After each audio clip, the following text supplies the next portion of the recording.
एक वक्त का किस्सा है। एक गांव में नसीबो अपने सास ससुर के साथ रहती थी। क्या बात है, बहू मीठा अभी तक आया नहीं। सासू माँ मीठा क्या कर गया था, वो काम ढूंढने जा रहे, आने में टाइम लग जाएगा। बहू वो तुझे पागल बना रहा है, वो एक नंबर का काम चोर है, यकीनन किसी जगह पर बड़ा आराम कर रहा होगा। दूसरी तरफ मीठा वाकई दरख्त के नीचे सो रहा होता है तो एक आदमी वहाँ आता है। अब उठ यहाँ से, मैंने यहाँ फल की रेडी लगा दी है। सोने भी नहीं देते तुम जैसे गरीब लोग और आ जाते हैं रेडी लगाने। जा रहा हूँ, लगा ले अपने गले सड़े फलों की रेडी यहाँ। फिर मीठा वहाँ से चला जाता है और घर आ जाता है। अस्सलाम वालेकुम अब्बू जान। वालेकुम अस्सलाम। सब खैरियत से तो है ना? तबीयत सेहत वगैरह सब ठीक तो है ना? तू तो ऐसे पूछ रहा है जैसे तू डॉक्टर है। वैसे भी तेरे होते हुए हमारी तबीयत ठीक हो सकती है क्या? अब्बा हर वक्त तो ऐसी दिल जलाने वाली बातें क्यों करता रहता है? अरे मीठे, तेरा अब्बा गुस्से में कह रहा था मीठा काम का बोल कर जाता है और कहीं जाकर सो जाता है। तो सही कह रहा था मैं। मीठा तो बाहर जाकर सो जाता है और टाइम जाया करके आता है ताकि हमें लगे तो मेहनत मजदूरी करके आ रहा है। मीठे, क्या ससुर जी ठीक कह रही है? तू भी आ गई ना इनकी बातों में। जा और मेरे लिए मुर्गी का कौरमा और बाजरे की रोटी बना, मुझे बहुत जोर की भूख लगी है। मीठे, तेरे लिए मुर्गी का कौरमा बनाऊं या बाजरे की रोटी बनाऊं? अबे ओ मीठे, घर में लकड़ियाँ तो है नहीं, चूल्हे में क्या तेरे हाथ पाँव डालूं? अब बहू को क्या गुस्से से देख रहा है। जंगल जाओ, लकड़ियाँ तोड़ कर आ, फिर ही तुझे खाना मिलेगा। मैं क्या तुम लोगों को लकड़हारा दिख रहा हूँ जो जंगल से लकड़ियाँ काट कर आऊँ? अरे मीठे, जाना लकड़ियाँ तोड़ के ताकि मैं खाना बनाऊं। अच्छा जाता हूँ लकड़ियाँ तोड़ने, ज्यादा बोल मत। फिर मीठा लकड़ियाँ काटने के लिए घर से निकलता है और गुस्से में बोलता हुआ जा रहा होता है। मीठे, वैसे तेरी कोई इज्जत ही नहीं है। ये सब मीठे डॉन को हल्के में ले रहे हैं। क्या रे मीठे डॉन, कब तक ऐसे पैदल घूमेगा? अपने लिए कोई गाड़ी या बाइक ही ले ले।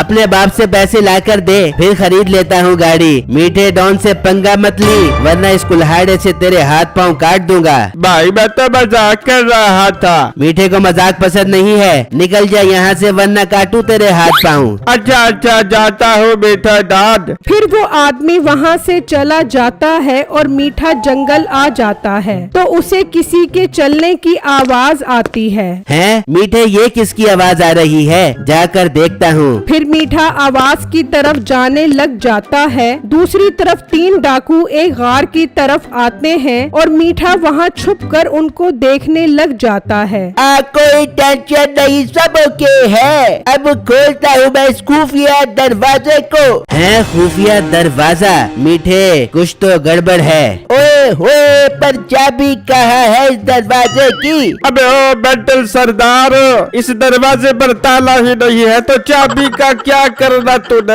हाँ याद आया, ये बात तो ठीक है, पर ये दरवाजा खुलता कैसे है? यार इस हेड़े को किसने सरदार बना दिया? अबे सरदार, तुझे मालूम तो है ना इसको खोलने वाला मंत्र?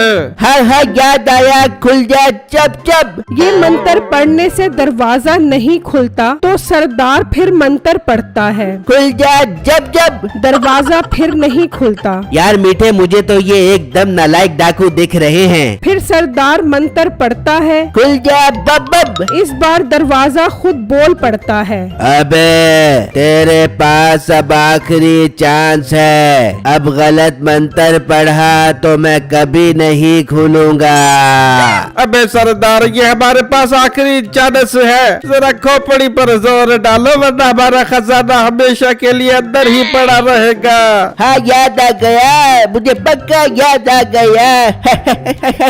फिर सरदार मंत्र पढ़ता जाता है। खुल जा सिप सिप। ये मंत्र पढ़ते ही दरवाजा खुल जाता है। मीठा ये देखकर हैरान रह जाता है। अरे मेरे बाप, ये दरवाजा तो अपने आप ही खुल गया। फिर वो डाकू गार के अंदर चले जाते हैं। मीठा वहाँ खड़ा सब देख रहा होता है। थोड़ी देर बाद वो डाकू बाहर आते हैं तो सरदार डाकू मंत्र पढ़ता है। बंद हो जा सिप सिप। तो दरवाजा बंद हो जाता है और वो डाकू वहाँ से चले जाते हैं। लगता है कि इन डाकुओं का खुफिया बैंक है। चल मीठे, आज इन डाकुओं के बैंक में चोरी करते हैं। फिर मीठा वहाँ आ जाता है। अबे क्या बोल रहे थे वो लोग? हाँ, खुल जा सिम सिम। तो दरवाजा खुल जाता है और मीठा अंदर चला जाता है और देखकर हैरान रह जाता है। अंदर सोना ही सोना होता है। अरे मीठे, आज से तो मैं माला माल हो गया और आज से अपने घर वालों के ताने भी बंद। नसीबो, अब मैं तुझे फूलों में रखूंगा और तेरी हर तमन्ना पूरी करूंगा। और लकड़ियों वाला चूल्हा गया भाड़ में। दूसरी तरफ मीठे के घर वाले परेशान बैठे होते हैं। सासू माँ, मीठा अभी तक नहीं आया, कहीं उसे किसी शेर ने तो नहीं खा लिया।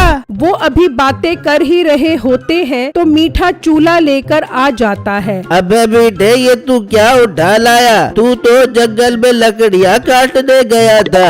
अब्बा ये चूल्हा है, आज से लकड़ियाँ बंद। अब इस चूल्हे पर खाना पकेगा। पर मीठे, तेरे पास इस चूल्हे के पैसे कहाँ से आए? अम्मा वो सब मैं बाद में बताऊंगा। नसीबो तू कमरे में चल, तुझसे बहुत जरूरी बात करनी है। फिर मीठा अंदर आकर नसीबो को सारी बातें बताता है। ये सुनकर नसीबो खुश हो जाती है। मीठे, हम एक काम करते हैं, वहाँ जाकर साड़ा सोड़ा लेके आते हैं और अमीर हो जाते हैं। हाँ हाँ बेगम, रात को चलते हैं वहाँ। फिर रात को नसीबो और मीठा घर से निकलते हैं और गार वाली जगह आ जाते हैं। फिर मीठा मंत्र पढ़ता है। खुल जा सिम सिम। तो दरवाजा खुल जाता है। नसीबो तू यहाँ रुक कर ध्यान रख, मैं अंदर से सोना लेकर आता हूँ। ठीक है मीठे, जल्दी आबियो, ऐसा ना हो वो डाकू यहाँ पर आ जाए। मुझे डाकुओं से बहुत डर लगता है। नसीबो तू डर मत, मैं जल्दी आऊँगा। फिर मीठा अंदर चला जाता है तो नसीबो की अचानक नजर पड़ती है तो डाकू वहाँ आ रहे होते हैं। मीठे, ओए मीठे, वापस आ जा, वो डाकू आ रही है। मीठे को अंदर कोई आवाज नहीं आती। नसीबो डर कर वहाँ से भाग जाती है। डाकू जैसे ही गार तक पहुँचते हैं तो गार का दरवाजा खुला हुआ देखकर हैरान रह जाते हैं। ये किसकी इतनी हिम्मत जो हमारे खजाने तक पहुँच गया? चलो साथियों, अंदर चलो और उसे मजा चखाते हैं। फिर वो डाकू अंदर आ जाते हैं तो देखते हैं मीठा सोना उठाकर खड़ा होता है। ओए, तेरी इतनी हिम्मत, तू हमारा सोना चोरी करने आ गया? भाई मैं तो यहाँ लकड़ियाँ काटने आया था। चुप कर लकड़ियों के बच्चे, तुझे तो अब हम काटते हैं। फिर मीठे की गार के अंदर से चीखने की आवाजें आती हैं। ओए अम्मा, मुझे बचा ले अम्मा, ओए ओए। मेरी वीडियो को लाइक और मेरे चैनल को सब्सक्राइब जरूर कीजिएगा और मुझे कमेंट बॉक्स में जरूर बताइएगा कि आपको मेरी स्टोरी कैसी लगी। शुक्रिया।